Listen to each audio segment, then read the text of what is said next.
Magandang araw pong muli sa lahat ng mga taga-subaybay. Welcome sa programang Tagapaggabay. Samahan niyo po ako sa pagbibigay inspirasyon, pagbabahagi ng salita ng Diyos, at magandang balita mula sa ating Panginoon. Ako po ang inyong tagapaggabay, Police Major Fulgencio M. Canyon Jr., Chief Evangelical Base ng PNP Chaplain Service. Mga kababayan, alam po natin na ang pinakamasayang pakiramdam o naranasan po ng isang tao ay ang magmahal at ang minamahal.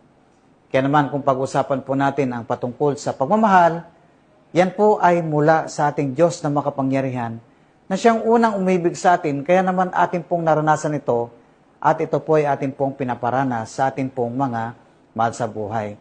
Ayon po sa Jeremiah chapter 31 verse 3, I have loved you with an everlasting love. Tayo po, ano po ba yung pakiramdam natin nung tayo po ay may love? Di po ba, napakasaya po natin. Gustong-gusto po nating makausap yung taong doon tayo na in love, umaga, tanghali, gabi, laging laban ng ating isipan, ng ating puso, at gusto nating makasama na pangmatagalan. At gayon din naman po, no, na feeling, we are feeling appreciated. Naramdaman po natin na tayo po ay minamahal ng taong minamahal din po natin. At dito, kapag tayo po ay nagmamahal, ay pinapakita po natin yung kabaitan, pagiging masikaso, at binibigay po natin yung mga bagay na makapagpapasaya sa Kanya. Vice versa po, no? Tayo po ay nagbibigay, tayo po ang tumatanggap. So, napakagandang pakiramdam po na from husband and wife, ano? Yung husband and wife, nagbibigayan po sila, kanila pong pinaparamdam yung pagmamahal sa isa't isa. But when we are talking about love, at alam po natin na ang pag-ibig ay nahati sa iba't ibang uri, no? Sabi nga, meron pong eros. Ang eros daw po, yan po ay pagmamahal o pagmamahalan sa pagitan po ng husband and wife. At meron din naman pong yung pagkakaibigan, yung tinatawag po nating agape. Yan pong agape, yan po yung unconditional love na siya naman pong ibinigay sa atin ng Diyos na makapangyarihan sa lahat. So, meron din naman pong phileo. No? Phileo, ibig sabihin, yan po ay pagmamahalan po ng magkaibigan. No? At meron din naman pong storge. Yan pong pagmamahal ng magulang sa anak at pagmamahal po ng anak sa kanyang magulang. Kaya kung titingnan po natin, iba't ibang level po, no, ng pagmamahalan. So, napakahirap sabihin, sino ba ang mas mahal natin? Yung magulang natin o yung asawa natin? Yung kaibigan ba natin o yung asawa natin? O yung anak natin o ang kaibigan natin? So, may kanya-kanyang level po yan, no? Kaya naman, pag pinag-usapan po ang tungkol sa pag-ibig, ay inilulugar natin, siyempre, ang pinaka-intimate relationship is between husband and wife, di ba? So, may mga bagay po na ginagawa ng mag-asawa na hindi po pwedeng gawin ng magkaibigan. Ngunit, ang pinakamataas na antas ng pagmamahal ay ang tinatawag nating agape love. Ang agape love, it is unconditional love. Tayo po mga tao, madali nating sabihin, mamahalin kita kung mamahalin mo rin ako. Magiging mabuti ako sa iyo kung magiging mabuti ka sa akin. Pero dito, maging sino ka man, maging sino man tayong lahat, no? Tayo po ay inibig ng Diyos. Ito pong Lenten season ay nagsimula na po ngayong araw po, no? Araw ng Lunes hanggang Linggo. Ito po ay yung panahon ng pagdili-dili. It is about time for us to reflect. No? Isipin natin ano yung mga bagay na ginawa po ng Diyos sa atin. At alalahanin po natin ang dalawang bagay na gusto ko pong ibahagi sa inyo. Una, God's unconditional love. Minahal ka niya, maging sino ka man, minahal ka niya. At dahil sa kanyang pagmamahal ay binigay niya ang kanyang buktong na anak na si Jesus na nabayubay sa krus ng Kalbaryo upang tubusin ang ating mga kasalanan.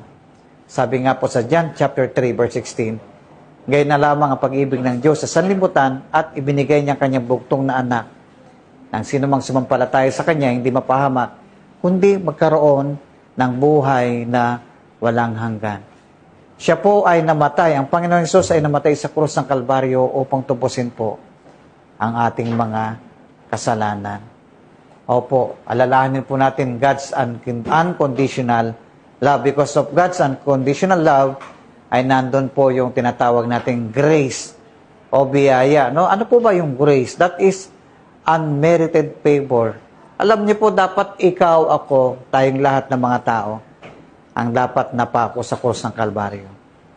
Ngunit dahil po sa pagmamahal ng Diyos, sa pagmamahal po ng ating Panginoon, ay ibinigay niya ang kanyang buhay at tinubos tayo sa mahal na halaga.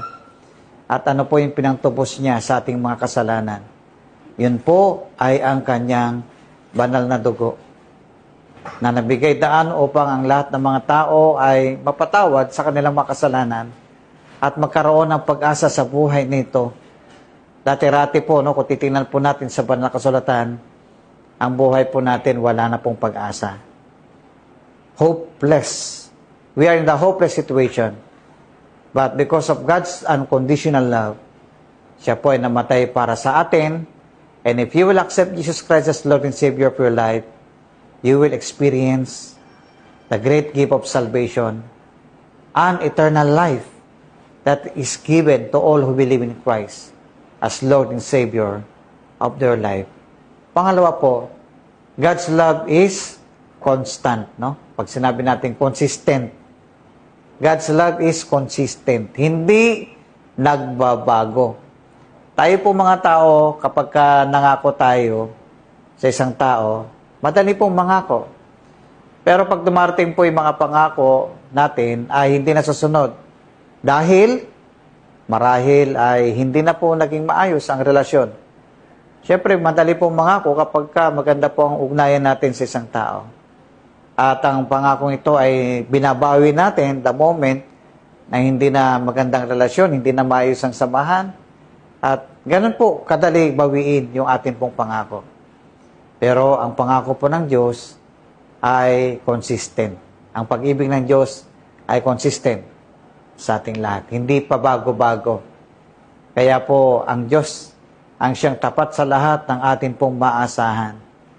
Na kahit may mga pagkakataon na ipinangako tayo sa Panginoon, hindi natin tinupad. May mga pagkakataon na nakakasala tayo, nakakalimot tayo sa mga bagay na dapat po natin gawin ayon sa banal na kasulatan. At dito, mapalad po tayong lahat na sumampalataya kay Jesus bilang Panginoon at tagapagligtas ng kanyang buhay. Talaga naman pong meron tayong maasahan. Kanino po? Sa ating Diyos na makapangyarihan. Sabi nga na po ng Panginoon, I will love you with an everlasting love. Kaya nga po, pag sinabi natin, if we define everlasting, paano mo ba i-describe yung everlasting? Pag sinabi pong everlasting, walang hanggan, walang katapusan. Kung ang pelikula po natin pong pinanonood ay meron pong katapusan, lahat po ng bagay sa mundong ito may katapusan. Even our life itself, ang ating buhay, kahit sabihin natin matagal tayong mabubuhay sa mundong ito, meron pa rin pong katapusan. Ngunit ang mabuting balita, sa araw nito na ibinahagi sa atin ng Panginoon, I will love you with an everlasting love. God's love is unconditional. God's love is consistent. Kaya naman, nagpapasalamat tayo sa Panginoon sa kanyang walang hanggang pag-ibig sa ating lahat. At nawa, ang mabuting balitang ito ay may bahagi din po natin sa ating pong mga kaibigan, kakilala, kasama sa opisina, sa mga taong nawawalan po ng pag-asa. Opo, tunay ang pag-ibig ng Diyos ang siyang magbubuo ng ating buhay. Tunay nga na ang pag-ibig ng Diyos ang siyang magbibigay lakas sa atin upang magtagumpay tayo sa lahat ng mga challenges at mga pagsubok na darating sa ating buhay. Tayo po ay manalangin. O Diyos sa aming Panginoon, marami pong salamat sa iyong mabuting balita na yung sinabi sa Jeremiah chapter 31 verse 3, I will love you with an everlasting love. Salamat po sa walang hanggang pag-ibig na ito na ibinigay mo sa amin. At dalahin po namin, patuloy po namin ma-appreciate ito. At kung ito naman po ay amin pong naranasan, ay may bahagi po namin ito sa amin pong kapwa upang ang pag-ibig nito ay may pamalas o may migay o may bahagi sa mga taong nangangailangan po ng kalinga mula sa iyo. Salamat po, Panginoon, sa iyong dakilang pag-ibig sa amin. Gamitin mo kaming instrumento upang ikalat ang mabuting balita ng iyong walang pag-ibig, walang hanggang pag-ibig sa sanlibutan. Ito po aming dalangin sa pangalan ni Jesus. Amen. Maraming salamat po sa inyong pagsubaybay at tabagan po ninyo kami sa susunod na edisyon at pamamahagi ng salita ng Diyos. Muli ito ang inyong tagapagkabay, Police Major Fulgencio M. Canyon Jr. mula sa PNP Shopping Service. Lagi po nating tandaan, ang lahat na nagtitiwala sa Diyos, kailanman ay hindi mabibigo. God bless us all.